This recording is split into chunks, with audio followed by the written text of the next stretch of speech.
Cthulhu is the most pronounced and widely recognized of all of H.P. Lovecraft's creations. The lovable Great Old One slumbers beneath the Pacific Ocean in a deep catatonic, dreamlike, death-like state.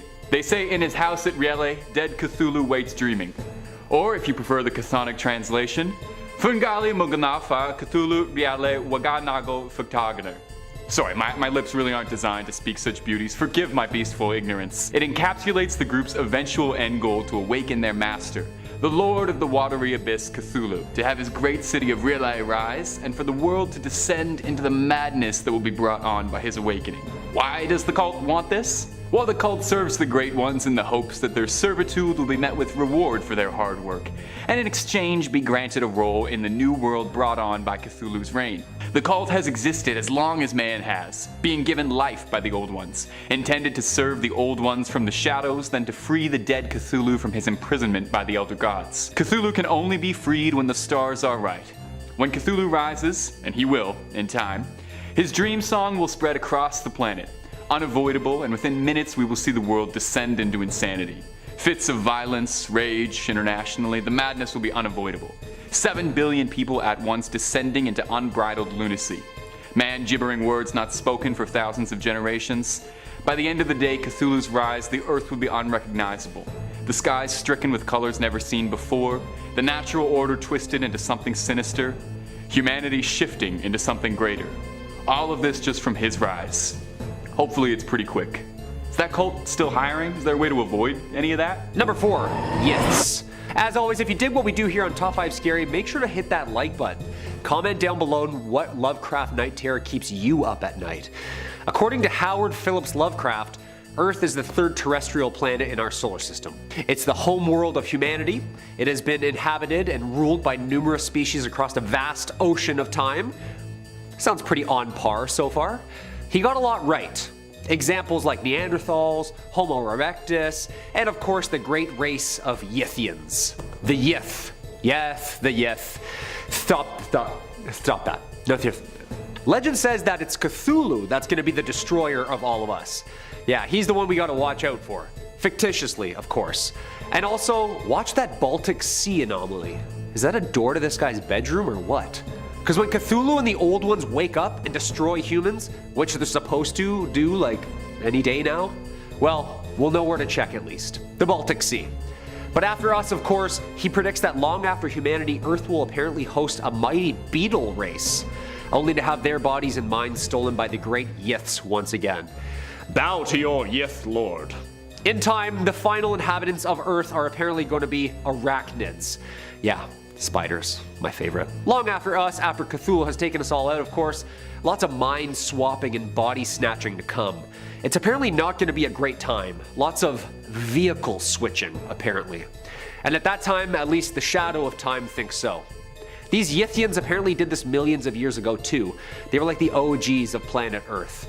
There's some parallels I'm picking up here with the reptilians, the Greys, the ancient civilizations here, Howard. I see you, Jake Sully. I see you. Alright, number 3, Nyarlathotep. Nyarlathotep, the crawling chaos, is one of the most powerful of the eldritch gods in the Cthulhu mythos. The nigh omnipotent entity serves the great god Azathoth, manifesting his will, and one day bringing forth the outer gods to our mortal realm, and seizing control of the dreamlands, universe, and all of existence.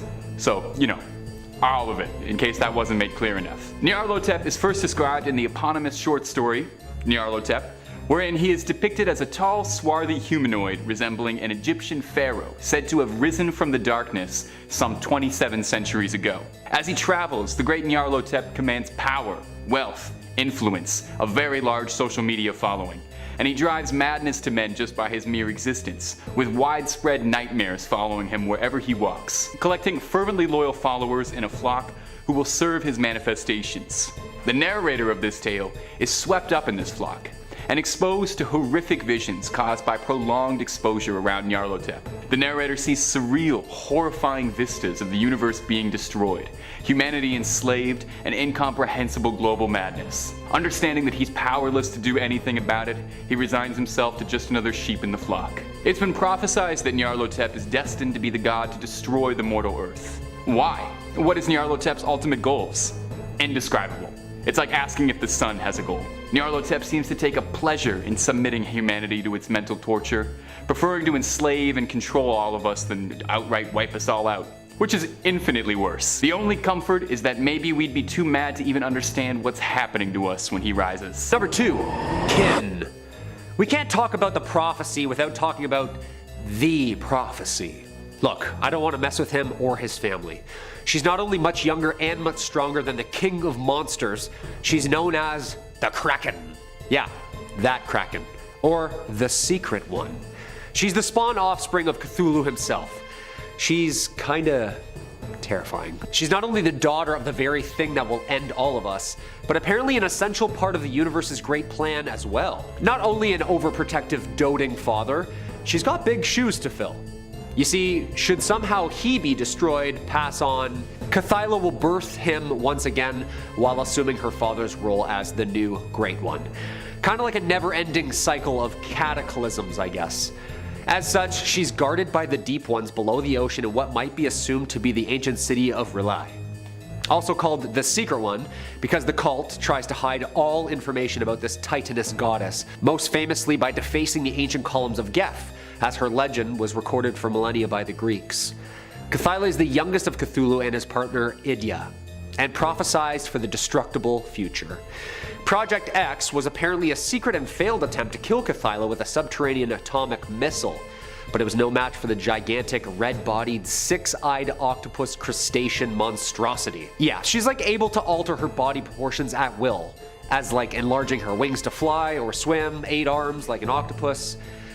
Terrifying to say the least. She has the ability to literally stand up and throw hands as well with like King Kong. That'd be a great movie. Cthulhu versus King Kong. We love giant monsters fighting monsters around here. We hope you do too. Number 1, Azathoth. In the crawling darkness, in the everlasting abyss, before there was so much as a light in the universe, there was Azathoth.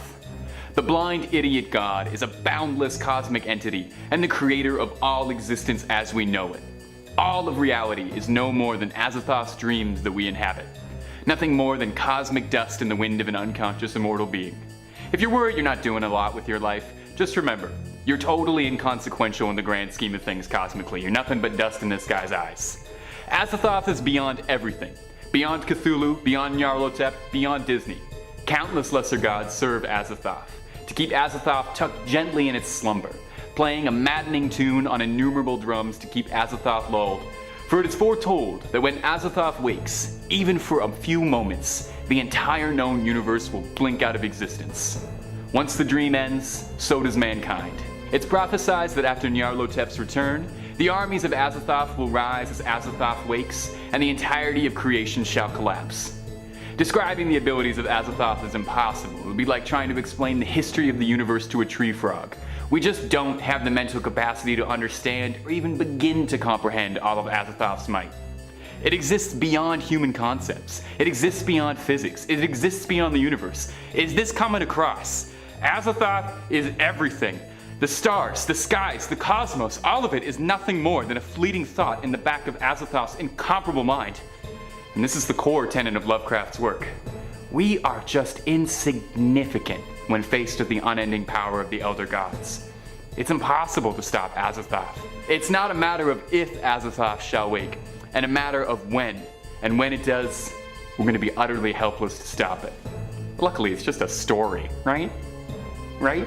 Number 5 on this list is an unexpected sound. During the Cold War, the United States, and more specifically their Navy, set up a surveillance system to detect sound at the Deep Sound Channel. The Deep Sound Channel, for those who don't know, is a horizontal layer of water in the ocean where the speed of sound is at its minimum. In 1997, this sound surveillance system detected what is known today as the bloop. This was an unidentified and unexplained sound that was so loud it could have only been produced by something gigantic. This sound came directly from the South Pacific Ocean as well, right where people believe Cthulhu is located. The origins of this sound have never been confirmed, but it's unlike anything that they've ever heard on that surveillance system before. The official report was that a massive piece of ice broke off from a glacier on the Antarctic shelf. This could be possible, but some skeptics believe that this was the work of Cthulhu. In fact, some people believe that the government is fully aware and has recognized Cthulhu, but is trying to hide its existence from the public. Similar to what they have going on with Area 51 or the UFOs video that was released only a little while ago, the government is withholding information of Cthulhu for the public's benefit. To know that there is a massive, godlike creature with the capability to destroy the planet on a whim, sleeping beneath our ocean, would assuredly incite major chaos. It serves the government's narrative a lot more to withhold such information and make sure that no one goes asking too many questions or searching around that area. I'm not sure if any of that is the truth, but I also have no idea what could have caused a sound as reportedly loud as the bloop was. A glacier breaking apart might just be a little bit too convenient of an excuse, if you ask me. Number 4 on this list is that the movie Bird Box was based off the legend of Cthulhu. Now, I guess this is less of an urban legend and more of a theory, but hear me out. Cthulhu possesses incredible strength, speed, and also has the ability to fly. It is said that he is immortal, and to kill him would require the power of God. Basically, he's really freaking cool and you don't want to mess with him. Maybe one of his most notable traits though is what happens if you look at him. It's said that his appearance cannot be comprehended by the human brain, and that to lay your eyes on him would cause you to immediately lose your mind. Your brain would simply be incapable of registering what it is seeing, and it would lose itself in a deep fog of insanity. First off, that is wicked cool even though it's super scary, but let's link that to Bird Box. For those of you who aren't aware, Bird Box was a horror movie released in 2018 starring Sandra Bullock. It was directed by Susan Beer and trended on social media for a little while for its unique premise. Reading this straight off of Google, the premise of the movie is, when a mysterious force decimates the population, only one thing is certain: if you see it, you die. Except what that doesn't explain is that when you see it, the way you die is by suicide. The second you lay eyes on whatever the being is that is haunting these people, you immediately lose your mind and kill yourself. Well, what if that being was actually Cthulhu? Maybe when you see him, you actually go so crazy that the only action your brain can take is to commit suicide and end your life. If you haven't ever seen the movie, or even if you have and you want to give it a rewatch, then watch it with Cthulhu in mind. I bet it will make a lot more sense than you may think. Number 3 on this list is Cthulhu Rising. Cthulhu's Rising is a loose name for what people imagine will be coming in the future. It is currently believed that Cthulhu is present on Earth. We think that he is in a deep slumber in the depths of the Pacific Ocean. This is pretty positive thinking for us human beings, because if he was awake, then the world would most likely erupt into sheer madness. However, just because he's sleeping now doesn't mean that he'll be there forever. Many people forecast Cthulhu's Rising, where he will wake from his deep slumber, come out from the Pacific Ocean, and wreak havoc on the planet. It is currently unknown if there will be any method to this madness, or if it will just be a complete slaughter, but I can guarantee that you won't want to be around to see it. The scary part about this theory is that we have no idea when it's going to happen. At least with apocalyptic predictions, usually I can mark it in my calendar and go, alright, 2012, that's when the world will end. But with this, we just don't have any idea. People say that he will awaken and wreak havoc on the planet when the stars are right or aligned. Once again, this is a very loose prediction though, because no one has any idea what that will look like or when that might be. If we knew at least what stars were in reference, then we could make some sort of educated guess,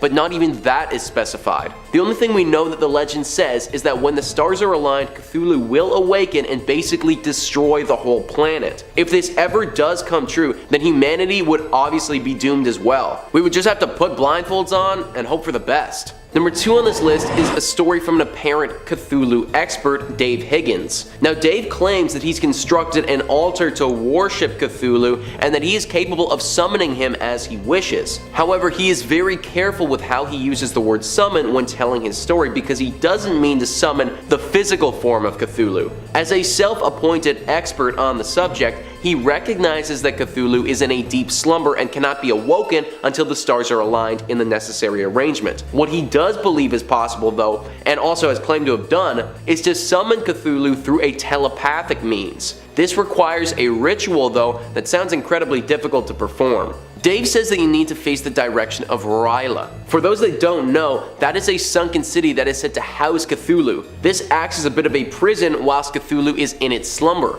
It is said that the city sunk in the South Pacific Ocean, so that would be the direction that you would have to face. Step 2 of this summoning ritual gets tricky though. Dave says that you need to slaughter an elder thing. An elder thing is a vegetable-looking alien thing that has also come out of the Lovecraftian universe. How Dave is getting these elder things and then having the means of killing them is truly beyond me. Anyways, after you've done this, you can state what you wish to happen at your Cthulhu altar. Dave claims that this is where you should receive contact from a telepathic voice that will be Cthulhu. He will reach out to you and should be grateful that you've killed an elder thing, one of his enemies, and therefore reward you with glimpses into the future. You may also wish that Cthulhu perform some act when he wakes up, and he should perform it. Now Dave also references a Louisiana cult who had done this and had been doing it for some time until one of their members lost his mind completely and before killing himself, almost killed the entire cult too. Personally, I have a very hard time believing that summoning the voice of Cthulhu is possible, but if it is,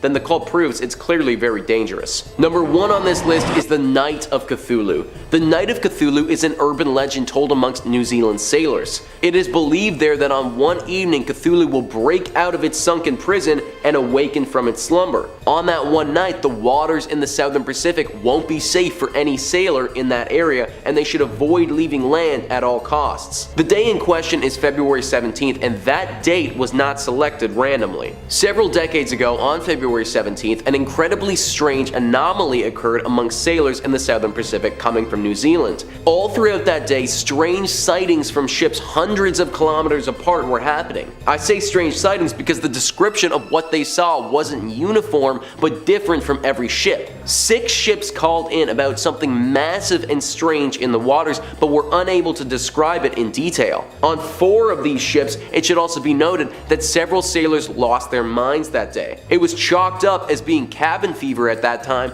but after all the ships got back to port and started comparing stories, it became pretty evident that this wasn't just a strange coincidence. The legend says that on February 17th, Cthulhu is released from its prison for several hours to hunt the seas and explore. If it was Cthulhu that they stumbled upon decades ago, then these sailors are lucky to be alive and telling the tale. Number 5. It's home. The nightmare city of R'lyeh makes its debut in the 1928 story titled The Call of Cthulhu. In the short story, the lost city is home to the sleeping Cthulhu, and in the words of H.P. Lovecraft himself, the nightmare corpse city of R'lyeh was built in measureless eons behind history by the vast, loathsome shapes that seep down from the dark stars. There lay great Cthulhu and his hordes, hidden in the green slimy vaults until the end. Green slimy vault, eh? Reminds me of the locker I was assigned in grade 9. Nothing but trouble in that one. So you're probably thinking, so what if there's a lost city underwater? We haven't seen it now, we're probably never gonna see it. Maybe. H.P. Lovecraft has said that when the time comes, the only part of the city that will rise up out of the seas is a hideous monolith-crowned citadel, where the sleeping body of Cthulhu awaits. Wow, it must be nice just to have your bed drop you off at work. Actually, no, maybe on second thought, I never want anyone to see me the minute I wake up. Especially after it's said, millions of years. No thank you. Gross. Number 4. Family Ties. The High Priest of the Great Old Ones is a pretty cool job title. I mean, this thing sounds like the type of beast you'd never want to encounter. That being said, there's plenty more where it came from. Cthulhu has relatives that are just as, if not more, terrifying than itself. Its great-great-grandfather, Azathoth, is one of the scariest grandpas I've ever heard of. Azathoth is known as a blind idiot god. It's a pretty wild nickname. Idiotic and blind, sure, but Azathoth is the lord of all things. To quote H.P. himself from his 1936 short story titled The Haunter of the Dark, ancient legends of ultimate chaos, at whose center sprawls the blind idiot god Azathoth, lord of all things, encircled by his flopping horde of mindless and amorphous dancers, and lulled by the thin, monotonous piping of a demoniac flute held in nameless paws. Okay, that sounds like a fun workplace. Cool, mindlessly dancing all day. Sign me up, Azathoth. And if that wasn't bizarre enough, Azathoth's grandson, Yog-Sothoth, resides outside of our universe, watching all of time and space unfold in front of him, like a TV show. Are you still watching Yog-Sothoth? He's just sitting there on his space couch like, always. Number 3, mind control. Its appearance alone is enough to haunt your dreams. H.P. Lovecraft has described the magnificent beast as a monster of vaguely anthropoid outline, but with an octopus-like head whose face was a mass of feelers, a scaly, rubbery-looking body, sharp claws and hind and forefeet, and long narrow wings behind him. So in other words, it's probably the worst thing you can imagine. Well, imagining the creature might be the only way to catch a glimpse. H.P. Lovecraft has made it very clear that if you look at Cthulhu, you go insane, as one normally would seeing a giant dragon squid in the ocean. And if that's not bad enough, Cthulhu has the ability to control the minds of humans on Earth. Some would die upon first glance, others would start spouting random noises whilst basically becoming cavemen in the process. And once all the minds of humans have been either destroyed or obtained, Cthulhu would then use us as vessels to unleash his rage worldwide. Oh nice! Well, might not be the biggest god in size compared to the great old ones, but Cthulhu is still an immensely large, powerful cosmic being. For starters, it's immortal, which is always a hot start. I mean, it's been lurking under the sea for millions of years. We kind of expected something was up. Oh, and as I mentioned before, he has wings. So if you were thinking of tossing away the water wings and vowing to never return to the sea again, you're still screwed. It has the power to know all that's happening around the universe all at once. The only way to possibly defeat Cthulhu is from a near omnipotent power. So, in other words, if this thing's alarm goes off tomorrow morning, game over, we tried, it's all good, we'll call it. Number 2. Worshippers. You heard me. Over time, naturally, the stories and mythos of Cthulhu has inspired many to start or join a cult that celebrates Cthulhu. Some of the cults are combined with other beliefs, sprinkled in there, such as this little one called Satanism. It's always a fun one. Other cults acknowledge that Cthulhu is a work of fiction, but they adhere to ideologies that said fictional beings enforced. So that's like me knowing for a fact that Optimus Prime is just a work of fiction, but then I'm walking around town bad-mouthing Decepticons, which I would never do. Just in case they're listening. Most of the organization HP inspires are just for fun, more like fan groups. One cult in particular in Phoenix, Arizona is a legally registered non-profit religious organization. So Arizona makes iced tea and cults. Cool. See you never, Arizona. I'm all set for cults. Iced tea though, maybe. We'll talk. I mean, have you ever been to opening night of a Marvel movie? That's basically a cult. No? Close enough. And finally, number 1, we've heard it, snoring. In 1997, a group of scientists recorded a sound that may very well be the first piece of evidence that Cthulhu exists. And that sound being a very loud bloop. Now, as much as a bloop doesn't sound scary, at least when I'm not doing it, the volume in which we heard said bloop was the alarming part. According to the manager of the acoustics program for the National Oceanic and Atmospheric Administration, better known as the NOAA, that's a way easier way to say that, Bob Ziak states, if it's a ship or a whale, when it makes a sound in the ocean, it isn't big enough to be recorded all the way across the Pacific. But this sound was recorded on many hydrophones, so it stood out in our mind as a being, something unique. Unique is one word for it, Bob. Okay. But then he goes on to explain that he doesn't think it's very helpful in science discussions, but more possible that the sound comes from an animal. Okay, now at that point you might be getting a little bit concerned, such as I am, but while most believe it was a giant squid or shifting tectonic plates, many still believe the bloop comes from Cthulhu himself. What are your thoughts? Sleeping squid or elder god? We'll flip a coin, we'll decide.